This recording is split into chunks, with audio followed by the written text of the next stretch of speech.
우리의 삶의 자리를 다시 한번 돌아볼 수 있도록 허락하여 주니 감사드립니다.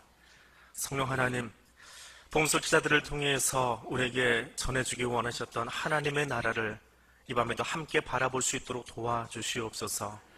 복음서 기자들을 통해서 우리에게 전하기 원하셨던 하나님 나라 백성들의 아름다운 모습들을 이전 우리의 가슴에 심는 시간이 될 수 있도록 함께하여 주옵소서. 하나님 여기 임하셔서 부족한 종이나 말씀을 듣는 주의 백성들 가운데에 진히 임재하여 주시고 하나님을 만나고 돌아가는 은혜의 시간이 되게 하여 주옵소서. 예수님 이름으로 기도드립니다. 아멘. 우리 하나님 말씀 먼저 읽겠습니다. 마태복음 8장 14절, 15절 두 절입니다. 마태복음 8장 14절, 15절입니다.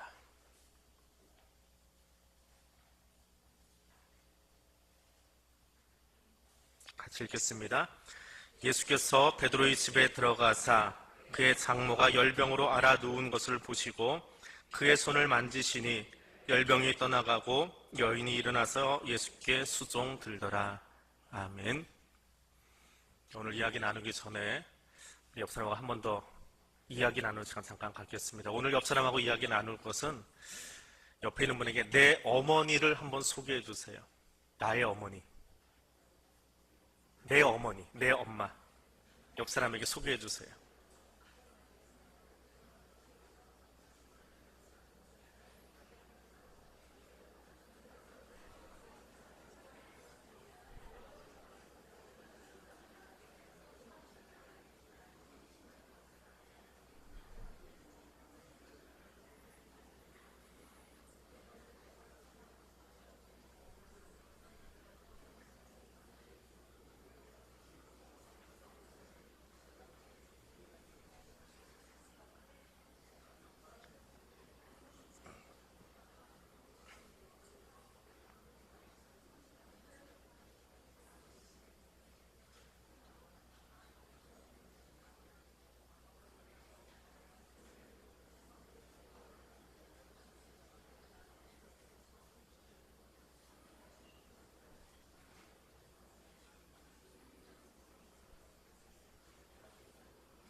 한 30초 더 드릴게요. 마무리 해주세요. 시간을 더 들여도 끝이 없을 것 같아요. 30초 더 드리겠습니다.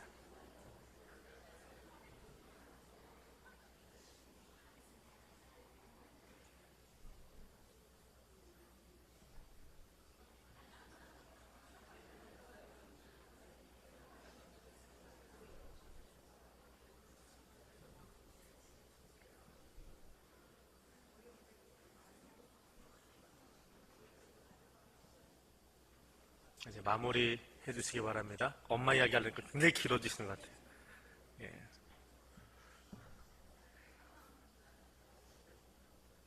그래도 못 끝내고 있어요. 예. 어머니라고 하는 존재는 물론 뭐 사람마다 자기 살아온 과정 속에서 여러 가지 역사가 있고 또 내용이 있겠지만 여자 중에서 제일 강한 분이 어머니지요. 여자 중에서 제일 강해요. 그 시절을 살아내셨다라고 하는 것만도 참 위대하신 분들이에요. 그 살림하면서 오늘 내가 여기 있도록 자네들을 키워주신 것만도 그것도 아주 위대한 사건입니다. 자, 오늘 그 어머니라는 주제는 아니고 여성에 대해서 함께 보려고 합니다. 복음서 기자들이 보고 있는 여성이라고 하는 존재입니다. 구약성경의 여성은 어떻게 표현되어 있느냐? 창세기 1장 27절에 가니까 하나님이 자기 형상 곧 하나님의 형상대로 사람을 창조하시되 남자와 여자를 창조하셨다. 분명 창세기 1장은 남자와 여자를 동시에 만드셨습니다. 동등하게 함께 만드셨습니다. 근데 창세기 2장으로 가니까 조금 달라요. 오늘 신학적인 내용 때문에 그런데 정말 창세기를 다 풀어낼 수는 없지만 남자를 만드시고 갈빗대로 여자를 만드셨어요. 근데 여자분들은 이 부분 너무 좋아하지 마세요. 왜냐면 이거 가지고 우리는 뭐 갈빗대로 만들었으니까 뼈로 만들었으니까 뭐 그렇게 이야기하는데 순서가 남자가 우선이잖아요. 창세기 2장에 나오는 창조는 남자 우선이에요. 남자에게 우선권이 있어요. 그 여자는 남자로부터 나왔어요. from man, 남자로부터 나왔고 누구를 위해서? 남자를 돕기 위해서 for man. 그렇게 만들어진 존재예요. 그래서 여성 신학자들이 제일 싫어하는 게 창세기 2장입니다. 창세기 1장을 좋아해요. 동등하다라고 하는. 이게 창조의 원칙이거든요. 원칙인데 그런 가정을 어떻게 구성하느냐라고 하면 가정의 이야기를 하기 위해서 풀어낸 것이 2장인데 어느 걸 분야에 따라서 좀 기분이 나쁠 수도 있고 좋을 수도 있습니다. 히브리어로도 그래요. 남자는 이쉬입니다. 이쉬. 거기다 아만 붙이면 여자가 돼요. 따로 있는 게 아니라 그냥 남자에다 아 붙이면 돼요. 이샤. 그게 여자예요. 영어로 남자는 뭐예요? man이죠. 여자는 뭐예요? WO만 붙이면 돼요. 따로 이름이 있는 게 아니고 WO를 붙여 남자한테 WO를 붙여서 여자가 되는 거예요. 남성은 메일이죠. 여성은 female. FE. 영어 공부 잘하셨네. female. FE를 붙이면 돼요. 그러니까 따로 단어가 없어요. 한국말은 단어가 따로 있는데 영어권에서는 여성을 지칭하는 단어가 따로 없이 남자라고 하는 단어, 남성이라고 하는 단어에 하나를 더 글자를 집어넣어가지고 그냥 만들어버리는 거예요. 독립명사가 아니고 부차적으로 나온 10계명에서 모든 명령은 뭐 해라 뭐 해라 뭐 해라 뭐 하지 마라 하지 마라 이것은 누구에게 주어진 명령이냐? 남성 단수 2인칭 명령이에요. 남자 너 하나님 말씀을 잘 들으라. 하나님만을 사랑해라. 안식을 지켜 거룩하게 행하라. 누가? 남자, 네가. 여자한테는 명령이 없어요. 근데 10계명에 여자가 한 번 등장을 합니다. 어디서 등장하느냐? 출애굽기 20장 17절에 등장을 해요. 내 이웃의 집을 탐내지 말라. 내 이웃의 아내나 남종이나 여종이나 소나 낙이나 내 이웃의 수요를 탐내지 말라. 뭐뭐나 뭐뭐나 뭐뭐나 그는 and 같다라는 거죠. 그럼 여자의 위치는 뭐예요? 소나 낙이나 똑같은 거예요. 기분 나빠도 그냥 들으세요. 성경에 그렇게 써있으니까 제가 하는 소리 아니에요. 제가 뭐 우리 집에 여자가 3명이가 저 혼자 받는 남자인데 함부로 했다가는 밥도 못 먹어요. 근데 10계명에는 그렇다는 거예요. 10계명에는 여자를 소, 나귀하고 똑같은 물건 취급해버려요. 그럼 그게 하나님의 마음이냐? 구약에 보면 뭐 드보라, 에스더 같은 사람이 있기는 하지만 아무튼 그 전통이 쭉 내려옵니다. 내려와서 예수 시대에 예수님이 사시던 주후 1세기 성경에 쓰여지던 바로 그 시기 주 1년부터 요한 복음이 끝나던 요한계시록 끝나던 100년까지 그 시기에 이 전통이 내려와가지고 유대인들이 기도를 해요. 하루에 3번 기도를 합니다. 하루에 3번 정해진 시간에 기도하는데 유대인 남자들이 기도를 해요. 길을 가다가도 기도해야 돼요. 근데 그 기도는 이것입니다. 내가 이방인이 아닌 유대인으로 태어난 것을 감사합니다. 내가 노예가 아닌 자유인으로 태어난 것을 감사합니다. 내가 여자가 아닌 남자로 태어난 것을 감사합니다. 공개적으로 합니다. 사람들 많은 데서. 유대인 남자들이. 그들의 기도문이에요. 유명한 기도문이고 유대인만 그런 게 아니고 당시 로마 사회도 이 기도를 비슷하게 이런 자랑을 비슷하게 했습니다. 그런 배경 속에서 공관복음서는 어떤 이야기를 담고 있느냐 미리 짐작이 되세요? 이걸 주제로 삼을 때는 뭔가 짐작이 되는 게 있겠지요. 자, 복음서 중에 제일 먼저 쓰여진 것 어느 거예요? 마가복음. 자, 그럼 마가복음부터 보겠습니다. 다들 그 마가복음을 쓰고 그 마가복음을 가져다가 마태가 또 쓰고 또 누가가 그 마가복음을 빌어서 한번 쓰고 제일 마지막에 요한이 써준 게 그런 순서인데 그럼 기초 작업을 마가가 먼저 했을 거란 말이에요. 자, 마가복음 속에 남성 여자를 이야기하기 전에 마가복음 속의 남성은 어떻게 이야기되고 있습니까? 부정적으로 했다. 어제 이야기했죠? 부정적이에요. 모자르고 깨닫지 못하고 배척하고 부인하고 도망가고 결국 부활의 그 놀라운 자리에 남자는 없었어요. 이게 남자들이에요. 마가복음에 나오는 남자들이에요. 마가복음은 남자들이 읽으면 참 기분 나쁩니다. 지질이 못난 것들만 거기 있어요. 그런데 거기 여자들은 어떤 존재냐? 자, 제일 처음 나오는 여자 이야기, 베드로의 장모 이야기부터 등장을 합니다. 제자들이 폭풍우 가운데서 무서워하는데 그 무서워하는 이야기 바로 뒤에는 혈루증 앓던 여인의 이야기가 나옵니다. 거라사 귀신 들린 남자 이야기가 나오는데 바로 그 뒤에 따라 나와서 혈루병 앓던 여인의 이야기가 나옵니다. 마가복음 13장은 묵시문학이라고 그래요. 마가복음 안에 있는 묵시적인, 그러니까 미래를 내다보는 예언적인 이야기가 13장에 몰려 있는데 그 양옆으로 여자 이야기가 나와요. 샌드위치처럼 여자 이야기, 묵시문학, 여자 이야기 그렇게 나옵니다. 독특한 구조를 가지고 있어요. 예수님의 3명의 특별한 제자, 12제자 중에 특별한 제자, 어디 갈 때마다 데리고 다니던 제자가 있죠. 누구예요? 베드로, 안드레, 야고보. 근데 여자도 특별한 제자가 있어요. 마가복음에는. 다른 복음서는 없습니다. 마가복음에만 있어요. 막달라 마리아, 야고보의 어머니 마리아, 살로메. 이 셋이 있어요. 갑자기 뒷장 넘기지 마시고 이따 쓰세요. 예수님 처형 장면, 또 새 무덤에 갔을 때, 빈 무덤에 갔을 때 이 세 여자가 따라 나가요.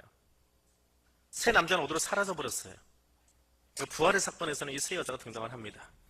자, 그 이야기도 보겠습니다. 베드로의 장모 이야기, 오늘 우리가 읽은 이야기입니다. 예수께서 베드로의 집에 들어가사 그의 장모가 열병으로 누운 것을 보시고 그의 손을 만지신 열병이 떠나가고 여인이 일어나서 예수께 수종 들더라. 예수님이 베드로의 장모님을 어떻게 일으켰습니까? 손을 잡아서 일으키셨어요.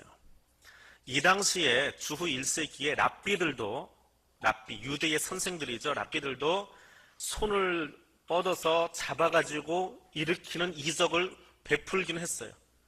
그러니까 예수님이 그 이적이라고 하는 것을 아무 때나, 하나님이 이적을 아무 때나 쓰기는 안 하세요. 그 나라와 그 형편 가운데 이적이 필요하면 베푸세요. 간혹 물어보는 사람들이 있어요. 왜 사도행전에 있던 그런 이적들이 지금은 안 나타나냐? 굳이 한국 땅에 펼칠 이유가 없어서 안 나타나는 거예요. 중국 땅에 가면 지금도 신기한 성령의 이적들이 나타납니다. 왜? 그 땅을 바꾸기 위해서 필요해요, 그게. 근데 한국 땅에 지금 갖다 놓으면 이단들이 더 득세할 거예요. 하나님이 그 상황을 잘 사용하세요. 근데 랍비들도 그런 이적을 행했대요. 손을 잡아서 일으켜가지고. 그런데 남자만 해요. 남자인 랍비가 남자의 손을 잡지 여자 손 안 잡습니다. 왜? 스캔들 날까봐? 아니요. 부정해질까봐. 부정해질까봐. 혹시 모르잖아요. 여자가 그거 하고 있을지 모르잖아요. 그거 부정하거든요. 일주일 걸리거든요. 그거 씻으려면. 부정해질까봐. 혹시나 부정해질까봐. 그리고 여자를 만지는 것 자체가 당시 사회 속에서는 외도에 버금가는 그런 일이 될 수도 있어요. 사람들 눈에. 그래서 안 잡았습니다. 그런데 예수님이 가서 손을 잡았어요. 파격적인 사건이에요. 장모를 고쳤다고는 하지만 그 손을 잡았다라고 하는 것은 랍비로 이해되고 있는 예수가 베드로 장모의 손을, 여자의 손을 잡았다. 그것도 굉장한 사건이에요. 그건 나중에 다른 사례에서 설명하고요. 아무튼 이 베드로 장모가 그렇게 해서 열병이 떠나가고 나서 뭐 했습니까? 예수께 수종 들었습니다. 수종 드는 게 뭐예요? 여러분 집에서 남편 수종 들고 계십니까 혹시? 네? 케어하는 거. 우리말로 하면 왠지 좀 기분 나쁘니까 그냥 영어로 해서 싹 돌려가지고 케어한다. 예. 이 수종 들다를 영어로 옮기면 케어가 아닙니다. 케어가 아니에요. 헬라어로는 디에코에이 그래요. 디에코아이. 디콘. 영어로 옮기면 디컨. 그런데 킹제임스 버전 성경에서는 이름을 어떻게 옮기냐면 그녀가 미니스터했대요. 목회했대요. 직분을 감당했다는 말이에요. 미니스터라고 하는 직분을 감당했대요. 오 소리 나오죠? 여자가 낳고 나서 뭘 했느냐? 물 떠다 주고 수건 갖다 주고 밥 지어주는 이 수종 드는 것이 아니라 이건 우리말로 옮겨놓으니까 그렇게 돼버린 거예요. 잘못 옮겼어요 사실은. 뭐 했냐면 초대교회의 여성 사역자 중에 한 명이 누구였냐? 이 베드로 장모라는 거예요. 그 얘기를 거기다 써놓은 거예요. 그 직책, 나중에 우리 집사라고 하는 명칭으로 바뀌어버린 그 단어가 여기에 쓰였어요. 그가 일어나서 그 직을 행했다. 그 직. 디에코오이, 그걸 했다라고 그래요. 집사의 직을 행했다라고 하는 거예요. 직분자의 일을 맡았다. 미니스터 했다 하는 뜻입니다. 당시 기독교인들이, 1세기 기독교인들이 직무를 감당할 때, 직분 감당할 때에 사용하는 단어가 디에코오이 하는 단어예요. 그러니까 이 여자가 일어나서 디에코오이 했대요. 초대교회 디에코오이. 직분자로서 섬겼대요. 남성 중심의 사회 속에서 제일 먼저 사역자가 하나 등장을 하는데, 우리는 아직 여성 장로 없지요? 근데 마가복음에서는요, 제일 먼저 사역자가 등장하는데 누가 등장하냐 하면 베드로 장모님이 사역을 감당했다라고 나오는 거예요. 파격적인 사건이에요. 근데 우리말로는 이게 번역을 어떻게 했는지 그냥 수종 들다라 해놔가지고 서빙하는 것처럼 그렇게 번역이 돼버렸어요. 자, 두 번째 나오는 이야기입니다. 수로보니게 여인 7장에 가서 나오는 사건인데요. 마가복음입니다. 마가복음 7장으로 책을 넘겨보시고요. 7장 24절에서 30절까지 나오는 이야기입니다. 예수께서 일어나서 거기를 떠나 두로 지방으로 가서 한 집에 들어가서 25절에 더러운 귀신 들린 어린 딸을 둔 한 여자가 예수의 소문 듣고 와서 그 앞에 왔는데 그 여자는 헬라인이고 수르보니게 족속이라 자기 딸에게서 귀신 쫓아내주기를 간구하거늘 예수님이 말씀하십니다. 자녀로 먼저 배불리 먹게 할지니 자녀의 떡을 취하여 개들에게 던짐이 마땅치 않습니다. 여자가 말합니다. 부스러기도 먹습니다. 29절에서 그래 그 말 잘했다. 돌아가라. 귀신이 내 딸에게서 나갔다. 여자가 그 말 듣자마자 돌아가 버립니다. 다시 방문하지도 않고. 예수님이 이방 지역 두로와 시돈에 가서 이방 여인을 만나 주십니다. 마태와 누가는 예수가 이방인 백부장의 종을 고쳐주는 이야기를 자세하게 적어요. 그런데 마가는 이 대목을 훨씬 더 자세하게 적습니다. 이방의 여성을 고쳐주었다라고 하는 거예요. 이방의 여성을. 회당장의 딸도 고치지만 이방 여인의 딸도 고쳤어요. 부스러기 은혜를 구하면 아픈 사람이 현장에 없어도 다른 곳에 있어도 나올 수 있다는 거예요. 꼭 기도받으러 교회 나와야 낫는 것이 아니라 우리가 사랑하는 사람을 마음에 품고 여기서 합심해서 기도하면 지금 저 병상에 있는 사람들이 그 믿음을 가지고 나을 수 있다는 거예요. 이게 그 이야기가 어디서 나오느냐? 유대인들의 믿음 속에서 나온 것이 아니고 두로와 시돈에 있는 이방 여자에게서 나왔어요. 예수님이 그렇게 표현해 주고 계세요. 믿음이 없는 남성 제자들 끊임없이 나오잖아요. 마가복음에, 아까도 얘기했지만 마가복음에 나오는 남자 제자들은 믿음 없는, 부족한, 약간 덜 떨어진. 근데 여기 여성으로 등장하는 사람들은 믿음이 이만저만한 게 아니에요. 그냥 앞에 보이는 예수를 믿습니다 하는 게 아니고, 보이지 않는데도 불구하고, 내 딸이 지금 여기 없는데도 불구하고, 그 병이 귀신 들린 병임에도 불구하고 주님 말씀하시면 됐습니다 하고 돌아갈 수 있는 믿음. 그게 유대인이 아니고 이방 여자였다. 그걸 강조하고 있습니다. 자, 그 다음에 나오는 이야기입니다. 여기다 쭉쭉 들으세요. 저 뒤에서 한 번 더 하니까. 자, 야이로의 딸과 혈루병을 앓고 있던 여인의 이야기가 5장에 나옵니다. 마가복음 5장에 나오는데, 두 이야기 모두 여자를 고칩니다. 그리고 둘 다 딸이에요. 야이로의 딸, 회당장 야이로의 딸, 그리고 혈루병 앓는 여인을 예수님이 딸이라고 호칭합니다. 내 딸이에요. 나의 딸. 예수님의 딸, 하나님의 딸이라고 하는 마음으로 부르고 계시는 거예요. 23절, 5장 23절 볼까요? 강호교회에 이르되 내 어린 딸이 죽게 되었사오니, 내 어린 딸이 죽게 되었사오니. 그 혈루증 앓던 여인에게 하시는 이야기가 또 있습니다. 34절 가서 34절 같이 읽어볼까요? 예수께서 이르시되 가라, 믿음이 너를 구원하였으니 평안히 가라, 내 병에서 놓여 건강할지어다. 딸아, 그들을 딸로 이해하세요. 나의 사랑하는 자녀. 나의 사랑하는 자녀. 야이로는 자기 딸을 가지고 그렇게 부르고 있고, 예수님은 이 혈루증 앓던 여인을 데리고 나의 딸이라고 부르세요. 예수님에게는 사랑하는 자녀들이라고 하는 거예요. 사랑하는 자녀들이라고 하는 말이 있습니다. 둘 다 12이라고 하는 숫자와 관련이 있지요. 12살 아이고 12년 동안 혈루증을 앓고 있던 사람들이에요. 이 혈루증 앓던 여인, 예수 앞에 엎드려서 존경을 표시하고 있습니다. 이 딸의 아버지 예수님께 존경을 표시하고 있습니다.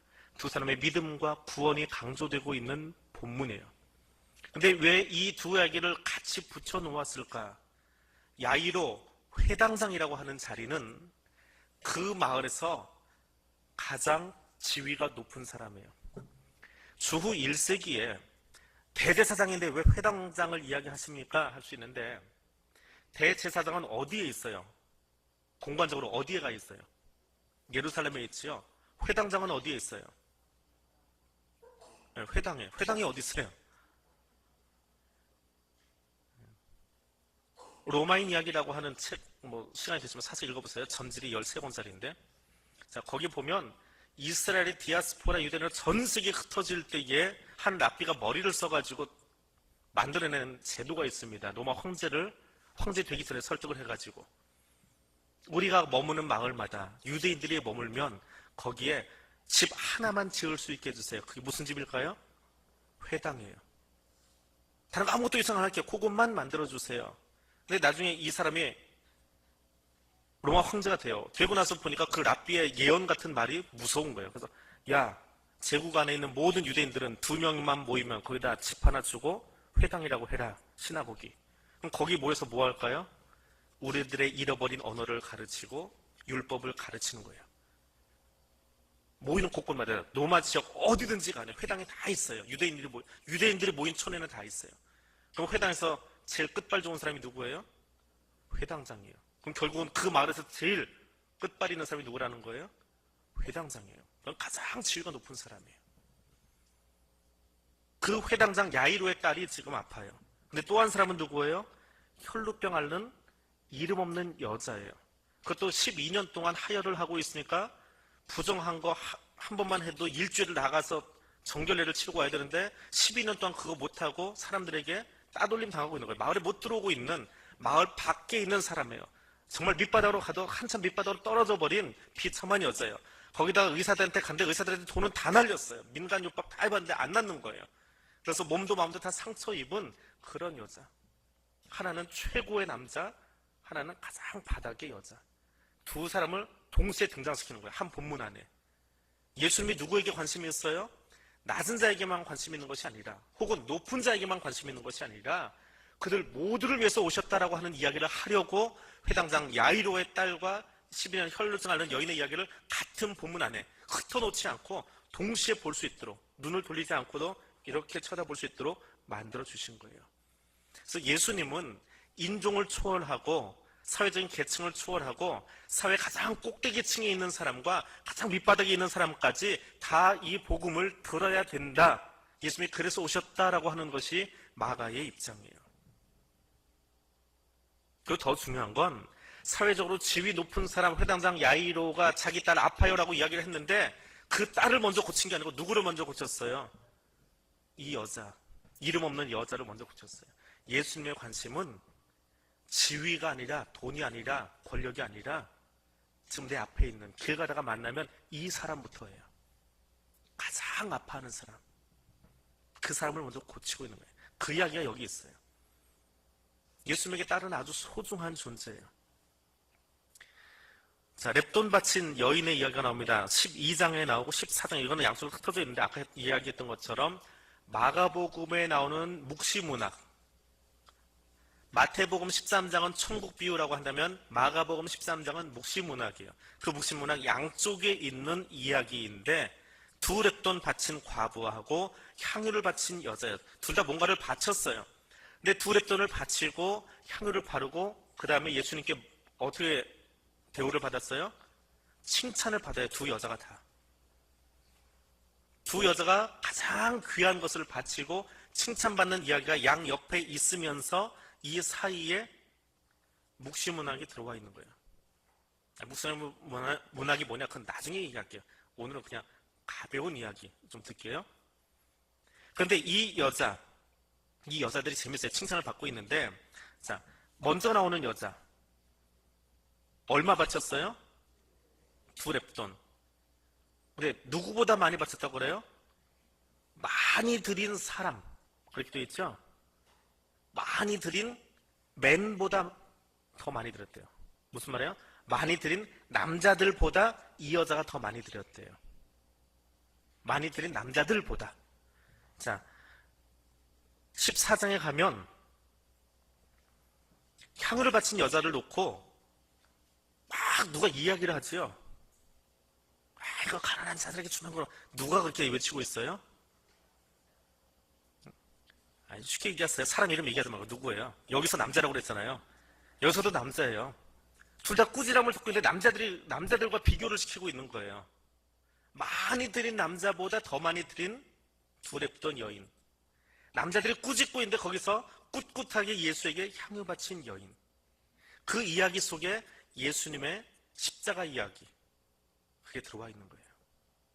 그 헌신된 여인들의 이야기. 마가복음의 남자들은 어떤데? 여자들은 칭찬받는 사람이더라. 그 구조를 만들어 주려고 이렇게 만들어 놨어요. 샌드위치를 거기다 하나 넣어 놓은 거예요. 나중에 샌드위치 한번 맛있게 요리해서 드릴게요. 예, 그 샌드위치 한번 드셔보세요. 예. 주방으로 올라가지 마시고 여기서 드릴 거예요. 예. 샌드위치 드린다니까 또 주방 생각하시는 분 있는데. 예. 그 외에 아까 이야기했던 세 여자가 있습니다. 막달라 마리아, 작은 야고보와 요셉의 어머니 마리아, 살로메. 자, 이 사람들이 누구냐? 세 여자라고 등장하는데 이 사람들은 대체 누구냐? 15장으로 갑니다. 15장 40절 41절을 볼게요. 15장 41절을 봅니다. 같이 읽습니다. 이들은 예수께서 갈릴리에 계실 때에 따르며 섬기던 자들이요 또 이 외에 예수와 함께 예루살렘에 온 여자들도 많이 있었더라. 예수님의 죽으심을 바라보면서 그 십자가를 멀리서 보고 있던 사람이에요. 보고 있던 사람들이 여자들이에요. 남자들이 이미 다 도망가고 없어요. 이 자리에서는.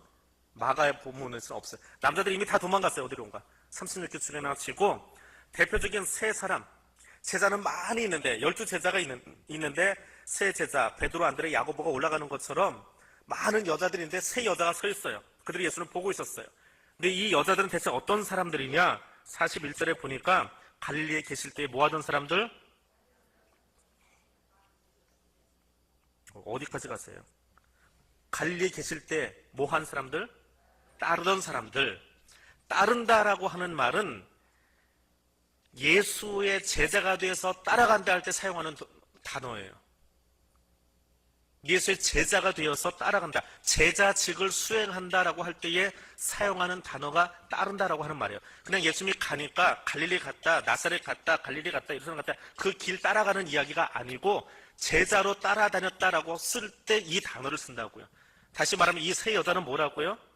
제자라는 거예요. 그냥 여인들이 갑자기 등장해서 뭐 장례 준비하고 뭐 음식 준비하고 그런 여자가 아니에요. 또 그 뒤에 따르며 뭐 하던 사람들이요? 섬기던 사람들. 이 섬긴다라고 하는 말은 식탁 봉사를 이야기하는 것이 아니고 집사의 직을 행하는 거예요. 직무 수행을 하는 거예요. 그게 섬긴다라고 하는 말이에요. 집사로서 섬기는 거예요. 교회의 집사로서 섬기는 거. 그 다음에 이 사람들이 이외에 예수와 함께 뭐 했어요? 예루살렘에 올라온 사람들. 올라왔어요. 올라온다. 이 단어는 뭘까요? 이 올라왔다라고 하는 이 단어는요, 부활의 증인들을 묘사할 때 사용하는 단어입니다. 사도행전 13장에 가서 올라왔다라는 단어가 나오는데 그때 부활을 증언하기 위해서 올라오는 거예요. 부활의 증인들이에요. 그러니까 요약해서 이야기하면 이 세 여자는 뭐예요? 두 명의 마리아와 살로메. 이 세 여자는 부활의 소식을 증거한 제자로서 교회를 섬기던 직분자라는 이야기예요. 부활의 소식을 전하면서 교회에서 제자로서 섬기던 직분자. 마가복음이 쓰여질 때는 이게 30년이에요. 30년 전 이야기를 쓰고 있는 거예요. 30년 전 이야기를. 그런데 성경이 실제로 쓰여진 건 60년이잖아요. 60년의 초대교회 안에서 이 여자들이 뭐 하고 있었느냐? 알려진 사람들이 교회 안에서 알아요. 누군지. 아, 그 사람. 끄떡끄떡하고 있는 심정옥 권사님 같이 있다는 거예요. 심정옥 그 사람이 뭐 했냐? 옛날에 갈릴리에서부터 제자로 왔던 사람이야. 그리고 지금 우리 교회에서 권사로 섬겼어. 그걸 설명해주고 있는 거예요. 그런 식으로 설명하고 있는 거예요. 초대교회가 알고 있는 직분자 세 사람이, 여성 직분자 세 사람이 있는데 과거로부터 이렇게 했던 부활의 증인들이야. 그 사람이 우리 마가교회를 지금 섬기고 있는 아무개 집사. 그때 권사라는 직책이 없었으니까 아무개 직분자야 라고 하는 것을 이야기해주고 있는 거예요. 근데 초대교회의 제자들, 남성 제자들만 사역을 맡고 감당하고 있었느냐? 그것이 아니고 이미 마가 공동체 교회 안에 여성 직분자들이 있었다는 거예요. 그것을 이렇게 동사들을, 이 단어를 사용해서 쓰고 있어요. 마가는 어느 정도로 파격적으로 나가느냐? 아내의 이혼에 관한 이야기를 끄집어내면서 그렇습니다. 이혼한다라고 하는 것은 아직도 우리나라에서는 이혼을 그렇게 떳떳하게 드러내고 다니지는 않지만 당시 로마 사회 혹은 유대 사회에서 나 너랑 못 살겠다, 이혼하자, 이 말을 할 수 있는 건 남자만 해요. 이건 남자의 특권이에요. 근데 마가는요, 10장 11절 12절에서 이렇게 이야기합니다. 누구든지 그 아내 버리고 다른 데 장가드는 자는 본처에게 간음을 행하며, 이건 구약에 있는 이야기예요. 또 아내가 남편 버리고 다른 데로 시집가면 간음 행함이니라. 사실은 그 당시에는 가당치 않은 이야기예요. 어디 아내가 남편 버리고 가요? 할 수 없는 이야기예요. 그 당시 정서 속에서는 있을 수 없는 이야기인데 마가는 여성의 인권을 이야기하기 위해서 당겨서 거기다 써놓은 거예요. 아직 일어나지 않은 일이지만 앞으로는 이런 일도 있어. 남자와 여자는 동등한 거예요. 남자만 버리는 게 아니고 여자도 잘못된 것을 바라보고 버릴 수 있어. 그런 사회가 있을 거야. 평등한 사회. 당시 사회 속에서는 이해할 수 없는 이야기지만 평등한 사상을 이야기하고 있습니다. 그래서 어떤 분이 이 대목을 이야기하면서 그래요.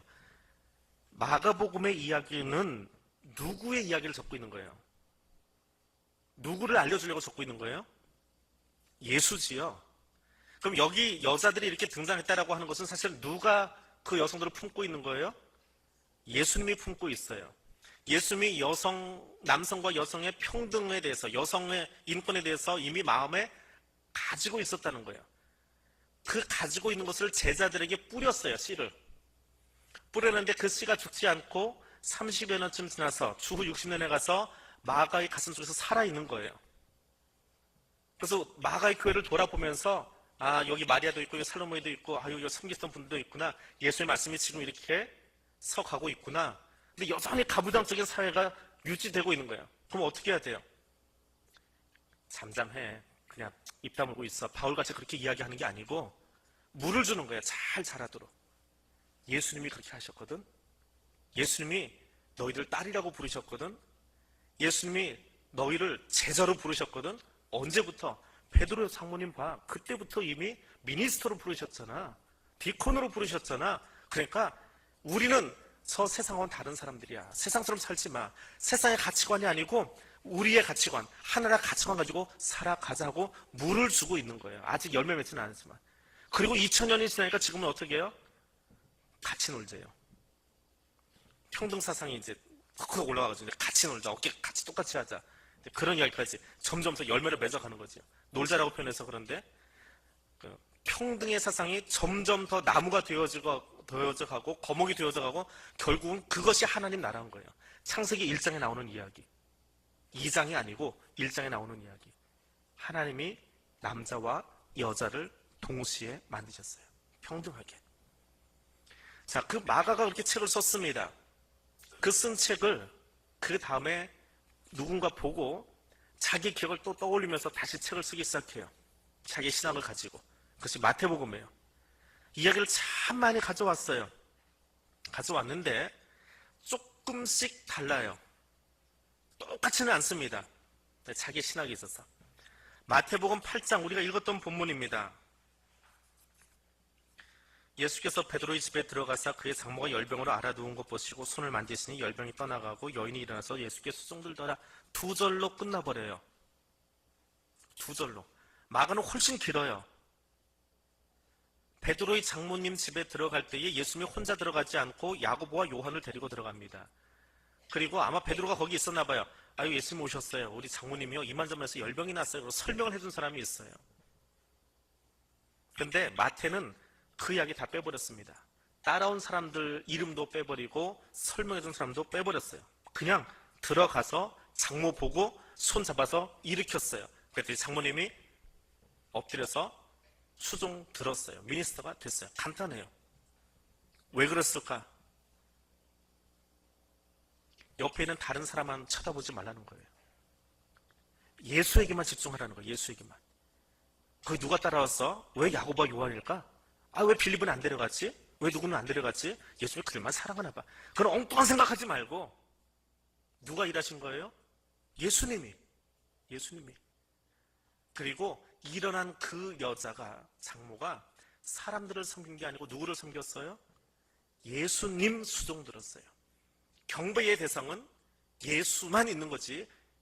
예수님이 데리고 온 제자들이 2명이 더 있어.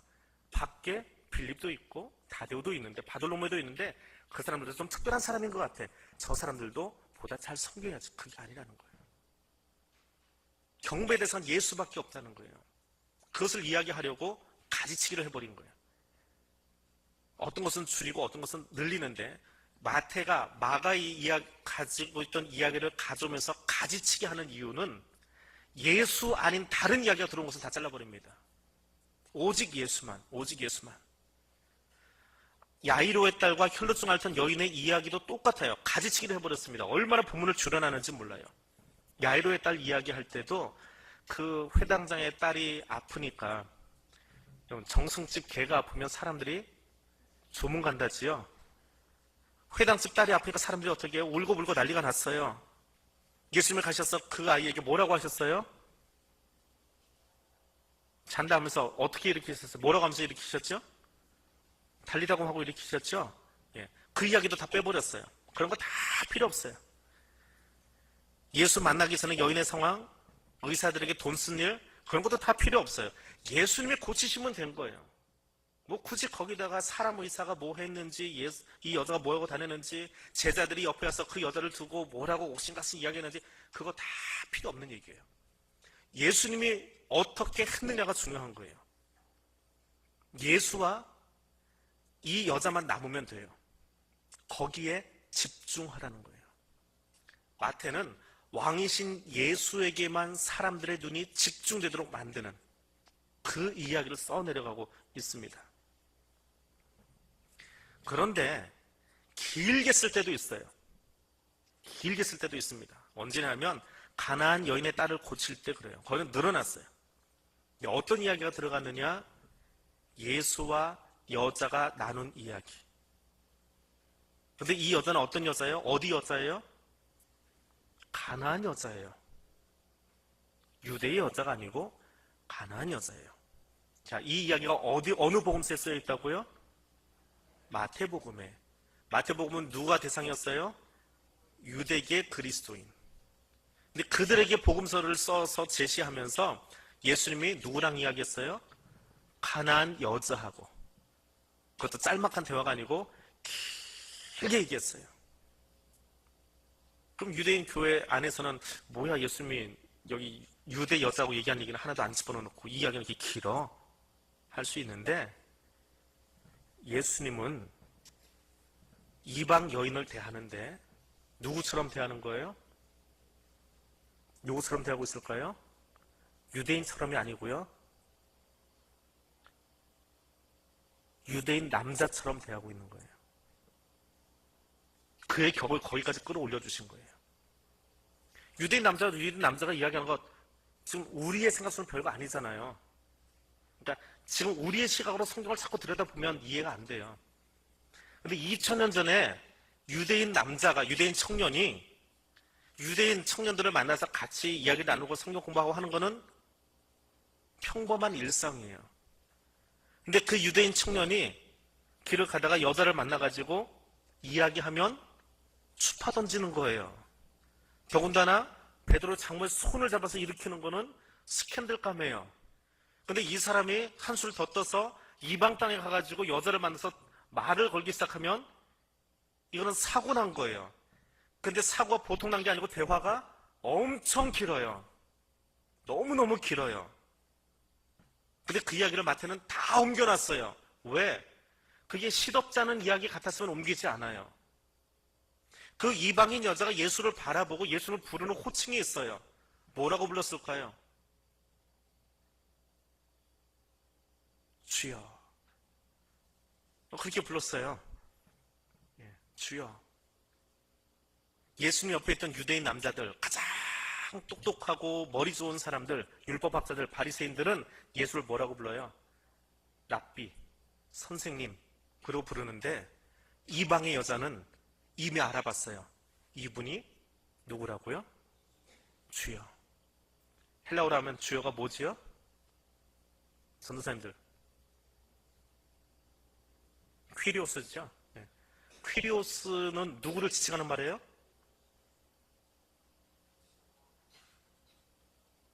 황제를 지칭하는 말이에요. 황제. 로마 제국 당시에 황제의 명칭이 퀴리오스예요.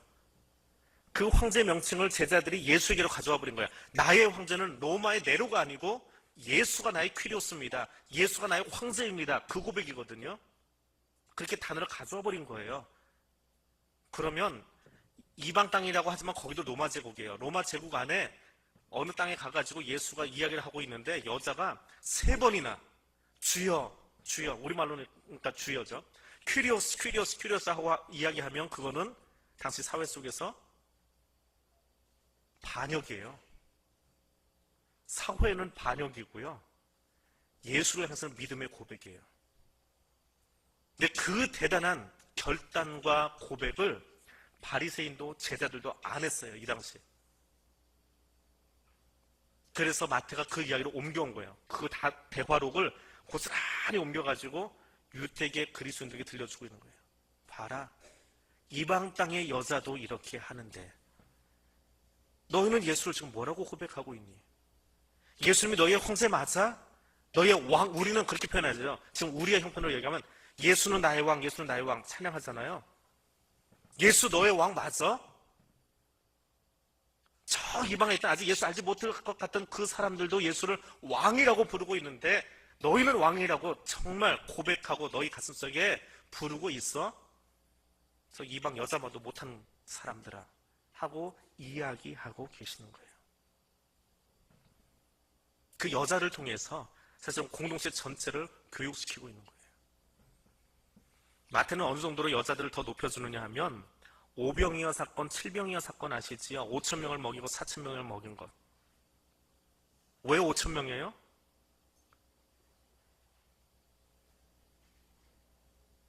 왜 5천 명일까요? 마가복음에 가니까 5천 명의 남자들 그래요. 4천 명의 남자들. 근데 마태는 먹은 사람은 여자와 어린이 외에 5천 명이나 되었더라.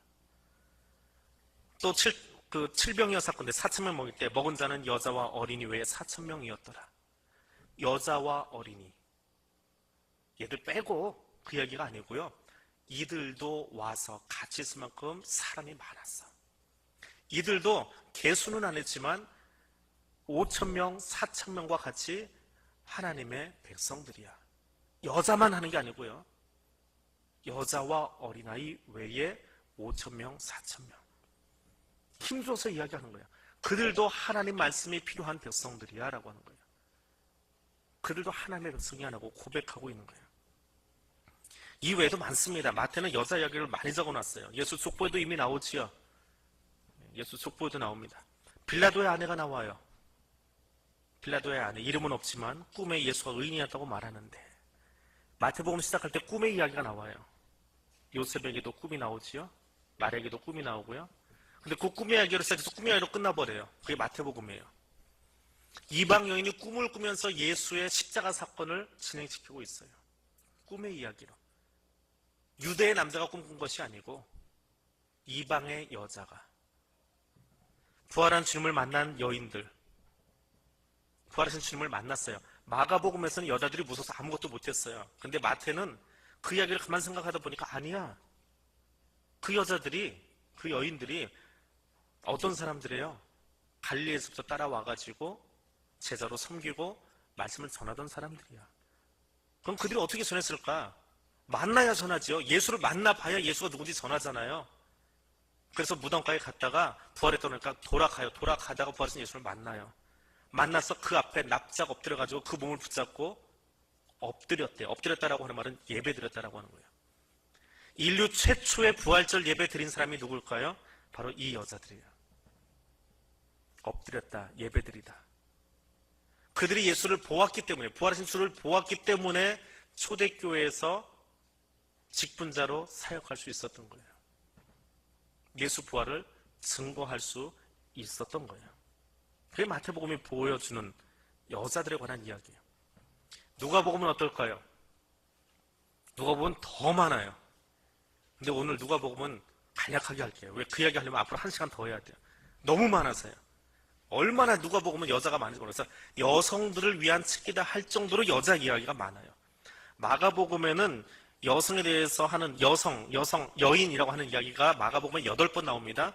마태복음은 14번이 나오는데 누가복음은 24번이 나와요. 여인 하는 단어가. 그 정도로 여자를 귀하게 여겨요. 여자야. 성경 보면 그렇게 표현하죠. 여자야. 내 믿음이 귀하다. 여자야. 제가 여기서 이 앞에 있는 분들 대놓고 여자야 그러면 기분이 어떨 것 같아요? 네. 영어로서 마담 그러면 어때요? 원래는 좋은 말인데 마담은 이렇게 우리는 술집 여자처럼 돼버렸는데 원래는 그게 아니잖아요. 헬라어로 여자야 하는 말은 귀네라고 하는 말인데 귀족 부인이에요. 귀족 부인을 귀네라고 불러요. 그 귀네라는 단어가 누가복음에 24번 나온다는 거예요. 마가는 8번 사용하고. 그 앞에 나오지 않았던 이야기들 얼마나 많은지 몰라요. 엘리사벳 이야기, 마리아 이야기, 안나, 예수를 안아보았던 안나 이야기, 사렙다 과부 이야기, 나인성 과부 이야기, 죄 많은 여인의 이야기, 마르다의 이야기, 잃어버린 동전 찾는 여자의 이야기 얼마나 많아요. 근데 누가는 마태, 마가는 다 기록했는데 빼버린 사건이 하나 있어요. 자, 오늘 나흘 정도 읽었으면 누가복음 언저리까지 가서 성경 읽고 계실 텐데 마태와 마가에는 기록되어 있는 여자 이야기인데 누가복음에 기록되지 않은 여자 이야기는 뭐가 있을까요?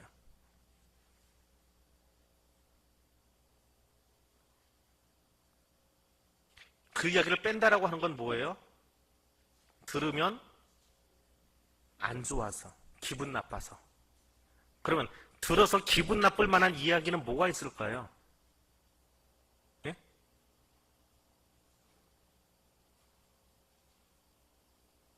여러분, 들어서 기분 나쁜 얘기 하나 있잖아요. 욕하면 기분 나쁘잖아요. 그렇죠? 마태와 마가 속에 여자 이야기하면서 욕에 가까운 이야기가 하나 나오죠. 모르세요? 이 떡을 개들에게 던짐이 마땅치 않다. 개들에게 던짐. 근데 누가 보면 누구한테 쓴 거예요? 이방의 사람에게 쓴 거거든요. 근데 아무리 잘 이게 상황이 그게 아니고요. 사실은 개에게 쓴다라고 하는 건 이런 걸 아무리 설명을 해도 설명하기 전에 글자로 되는 이걸 보면 그 이방 여자들이 예수 믿으러 왔다가 부모를 보니까 예수가 우리를 보고는 개라고 그러네? 그 예수 믿겠어요? 통째로 빼버렸어요. 아예 그 이야기 자체를. 누가 보면 없어요. 그런 의도가 있어요. 그러니까 왜 뺐냐? 하나님 말씀도 왜 뺐냐? 그 공동체를 세우기 위해서 필요하다면 생략도 해요. 늘리기도 하고. 또 누가는요, 여자를 소개할 때 꼭 옆에 남자를 붙여서 소개합니다. 부부로 소개해요. 부부가 등장하지 않으면 그 여자를 드러낼 수 있는 또 다른 사역사를 옆에다 붙여놓기도 해요. 사가랴와 엘리사벳 부부지요, 요셉과 마리아 부부지요, 시므온과 안나 성전 안에서 같이 일하던 예언자들이지요, 사렙과 과부를 등장시킬 때 이방의 여자가 나왔어요. 그러면 이방의 남자 하나를 누굴 등장시켜야 되는데 누가 등장해요? 나만이 등장해요. 그런 식으로 꼭 대비를 시키면서 남자 여자 동등하게 여자의 정치학이지만 여자를 위한 책이지만 남자에게도 무관심하지 않아라고 하는 것을 이야기하기 위해서 동시에 등장시키는 것이 누가의 표현 기법이에요. 그런데 이런 누가복음을 보면서 여성 신학자들은 기분이 나쁘답니다. 여성 신학자들은 기분이 나쁘대요. 왜? 복음서 복음서의 여성, 남자들은 어떻게 했어요? 베드로나 안드레나 야고보는 고기 잡고 있다가 예수님이 뭐라고 그랬어요? 너 나 따라와라. 내가 너 사람 하나 어부되게 할게. 그런데 아무리 미니스터지만 이 세 여자 어떻게 불렀어요? 콜링이 없어요. 부른 게 없어요. 아, 이거 성차별 아니야? 왜 남자는 콜링이 있고 여자는 콜링이 없어? 그리고 성경 읽다 보니까 예수님의 제자들, 남성 제자들 열심히 훈련시키다가 자, 두 명씩 짝지어서 다 나가서 전도하고 와. 이 여자들한테는. 아, 왜 파송장 안 줘요? 아, 여자라고 차별해요? 왜 파송장을 안 줘요? 가르치고 병 고치며 귀신 쫓는 자리에 남성 제자들은 나가 있는데 여자는 못할 것 같은가? 가면 귀신 쏠 것 같은가? 내보내는 장면이 없어요.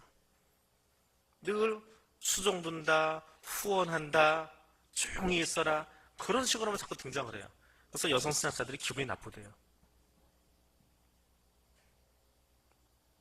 근데 그것에 대해서 같은 여성 신학자인데요. 복음서가 기록되던 당시에 여성들은 어떤 위치에 있었어요? 자, 간혹 이야기하지만 이 대목을 읽으면 우리 딸내미들이 열받는 장면이잖아요. 화나는 장면이잖아요. 그게 그 당시 사회거든요. 그 사회 속에서 복음서 기자들이 여성 위치를 이만큼 끌어올려서 쓸 수 있을 정도면 그럼 마태나 마가나 누가가 혹은 예수님이 여성을 폄하하고 못난이 취급하고 있었던 거예요? 아니면 가슴에 품고 있었던 거예요? 왜 예수님이 하지 않았던 일을 가지고 예수님을 향해서 비난하고 복음서 기자를 향해서 비난하냐고요. 해놓은 일들, 당시에는 할 수 없었던 일들을 끌어올려서 모세율법만 인용한 것이 아니라 새로운 이야기까지 끌어당겨서라도 붙여서 남자만 버리는 게 아니고 여자도 버릴 수 있어. 가정은 똑바로 서야 되는 거야. 그 이야기 하려고 남자와 여자를, 남편과 아내를 동등하게 불러주고 있는데 왜 그 이야기는 보지 않고 하지 않았을 법한 가정의 상황을 만들어서 복음서 기자들을 여성을 홀대하는 사람이라고 이야기하느냐. 그렇게 평가를 합니다. 여성 신학자들 간에도 그런 평가들이 있어요. 자, 그럼 오늘 하나만 더 볼게요. 조금 뒤로 가는 거예요. 요한복음은 어떻게 됐을까? 이 복음서가 쓰여지고 30년 더 뒤에 가서 요한복음이에요. 교회는 대체 어느 정도로 변화되었을까? 70년이 지난 거지요. 예수 부활하고 70년이 지난 뒤에 그건 적을 거 없어요. 그냥 짤막하게 얘기해 드릴게요.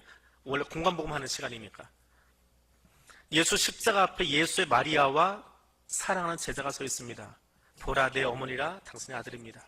새로운 가족 관계를 만들어주지요. 새로운 가족을 만들어주면서 여성의 이름을 등장시키고 새로운 가족을 형성하고 선포해주는 예수의 모습이 있어요.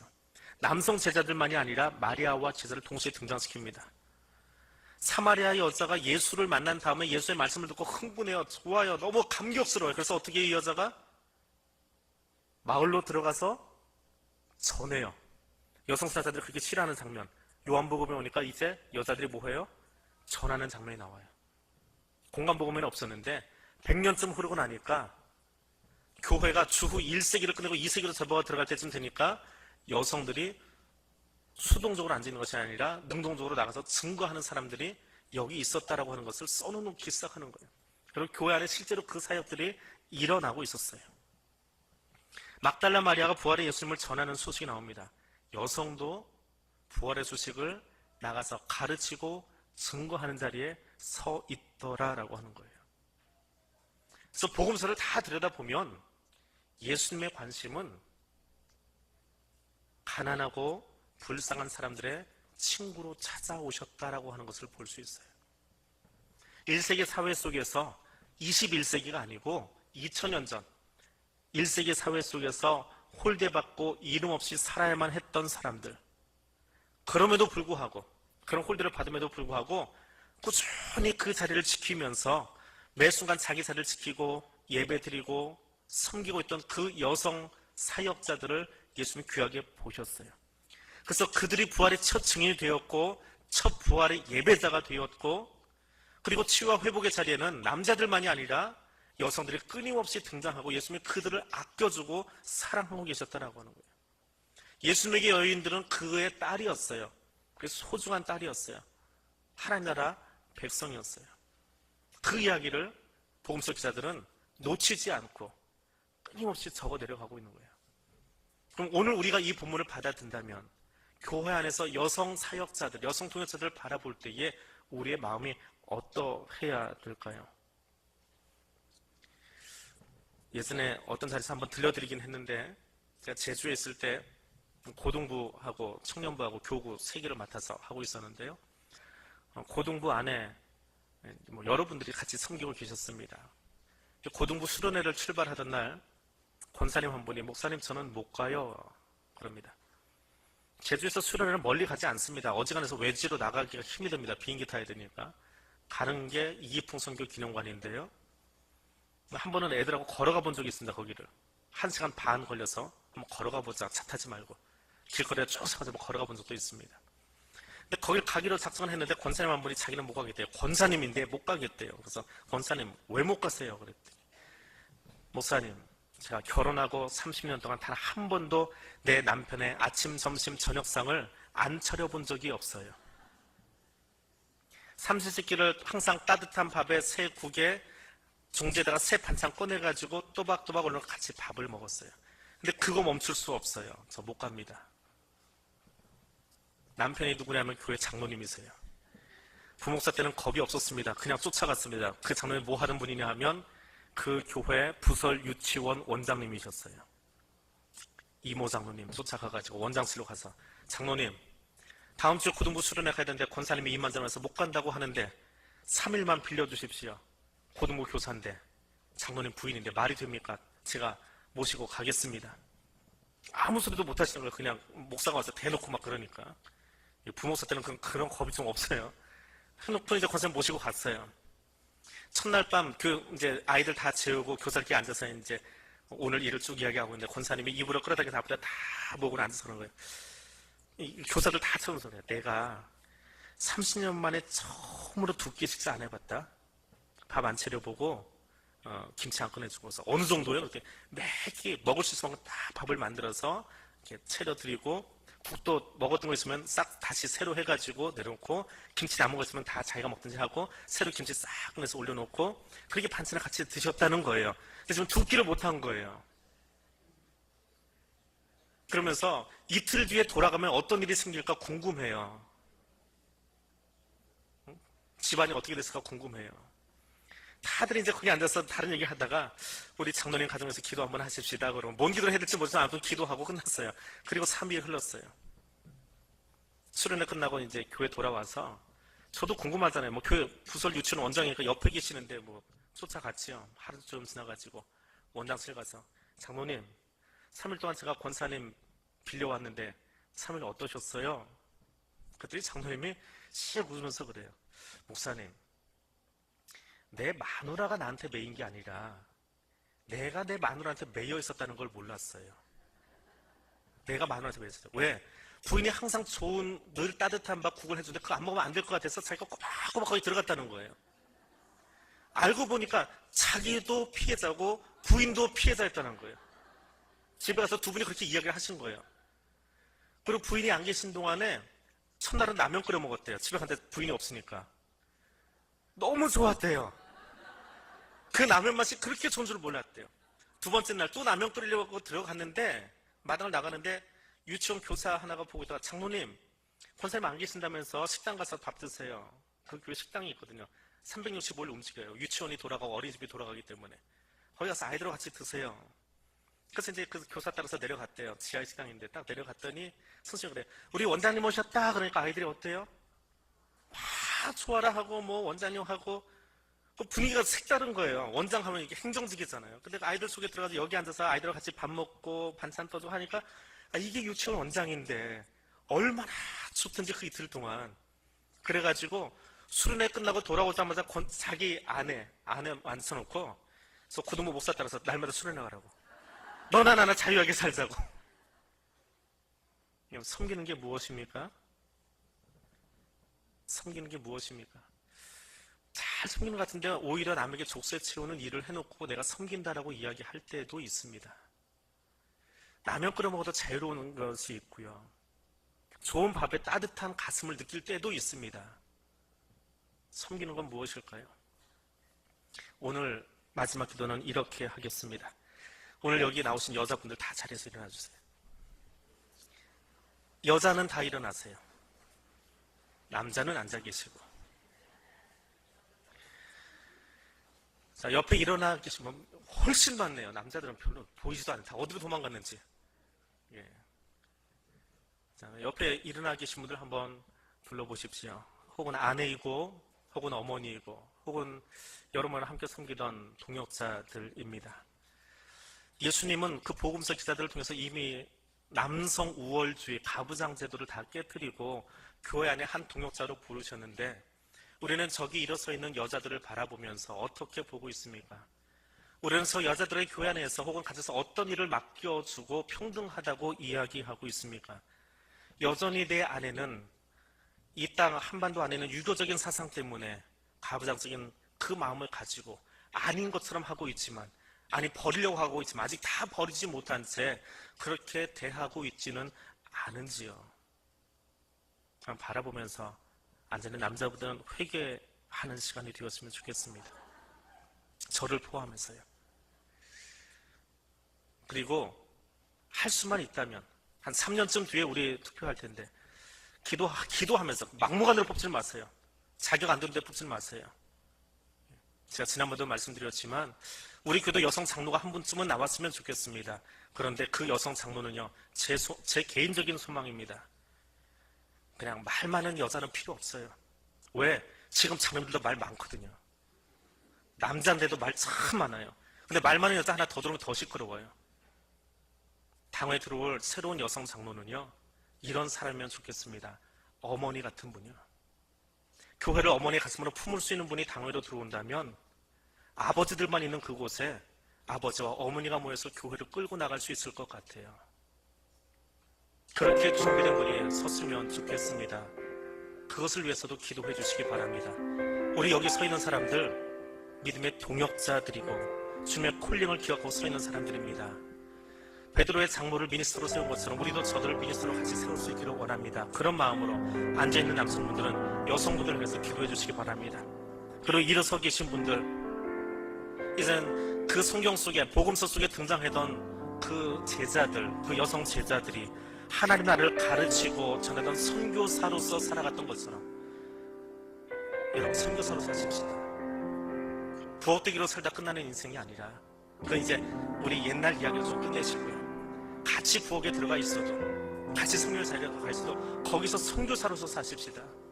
선교사의 사명 가지고 예수를 가르치고 부활하신 예수를 만나서 증거해 줄 수 있는 그런 사명자로, 소명 받은 자로 내가 일어서 살겠습니다. 그 결단하면서 일어서신 우리 여자분들, 여러분 자신을 위해서 기도하시기를 바랍니다. 우리 함께 기도하겠습니다. 거룩하신